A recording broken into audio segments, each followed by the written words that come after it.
Chers toutes, chers tous, bonjour, bonsoir.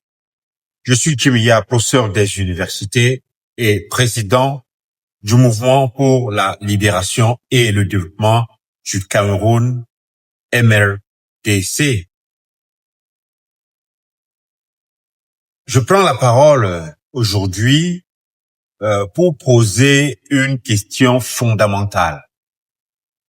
Une question fondamentale à toute société qui se veut fondée sur le droit et la justice. Que signifie dans un État de droit, le fait de signer un mandat d'arrêt? Peut-on considérer qu'il s'agit d'un simple acte administratif obéissant à une logique hiérarchique ou engage-t-il une responsabilité plus profonde, morale, juridique et personnelle? Cette question prend plus d'importance et une importance particulière dans le contexte actuel au Cameroun où se multiplient les mandats d'arrêt visant journalistes, visant activistes, visant lanceurs d'alerte et parfois même de simples citoyens ou citoyennes exprimant un désaccord avec les autorités. Très souvent, ces mandats semblent reposer sur des fondements incertains. Mais derrière chaque mandat signé, il y a une main humaine, il y a une volonté administrative, il y a un nom, il y a une chaîne de responsabilité qu'il convient d'interroger. Pour mieux comprendre la portée de cet acte, il est utile de revenir brièvement, comme je le fais toujours, sur une affaire judiciaire qui a marqué l'histoire du droit au XXe siècle, celle d'Adolf Eichmann, haut commissaire au fonctionnaire nazi, jugé à Jérusalem en 1961. Eichmann n'était pas un bourreau en uniforme. Il portait pas d'armes, Il ne dirigeait pas de camp. Il était un bureaucrate, un organisateur de convois, un signataire de documents, comme la plupart sont là au Cameroun. Son rôle était de faire fonctionner la machine. Il était un cadre moyen.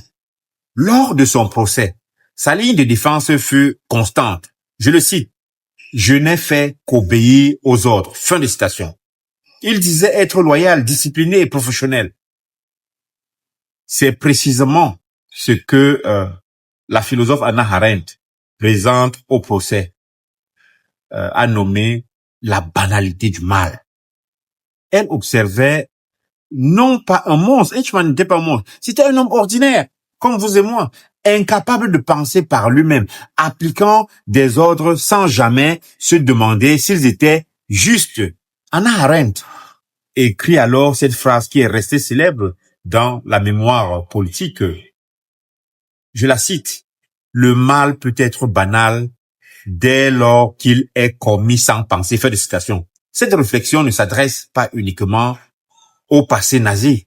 Elle résonne chaque fois que des êtres humains s'abritent derrière la hiérarchie pour ne pas assumer la portée de leurs actes. Le droit international moderne a depuis ce procès intégré cette leçon. Le statut de Rome de la Cour pénale internationale, en son article 33, précise que l'exécution d'un ordre d'un gouvernement ne dégage pas la responsabilité pénale si l'ordre était manifestement illégal. En d'autres termes, la soumission à l'autorité n'est jamais une justification suffisante. De même, l'article 27 du même statut rappelle que nul n'est au-dessus de la loi, quelles que soient ses fonctions, surtout les fonctions officielles. Ces principes prolongent donc ceux de Nuremberg en 1945. Un individu est responsable de ses actes, même s'il obéit à un supérieur, ou alors même s'il obéit à tout un gouvernement. Transposons cela à notre réalité au Cameroun. Un mandat d'arrêt n'est pas un simple formulaire. C'est un acte grave qui engage l'État contre un citoyen. Tout un État contre un citoyen. Il prive la liberté, ouvre la voie à la détention, parfois à la torture ou à l'exil politique. Lorsqu'il est émis sans preuve sérieuse, sans contradiction ou dans un but d'intimidation politique, il devient un acte abusif et potentiellement illégal. Or, celui qui signe cet acte ne peut l'ignorer. Il ne peut pas s'excuser en disant « on me l'a demandé ». Il ne peut pas se retrancher derrière sa hiérarchie. Et d'ailleurs, parfois la hiérarchie nie cela. Le droit camerounais lui-même, dans sa tradition administrative et pénale, reconnaît que certains actes peuvent constituer des fautes personnelles, détachables du service, ouvrant la voie à des poursuites individuelles.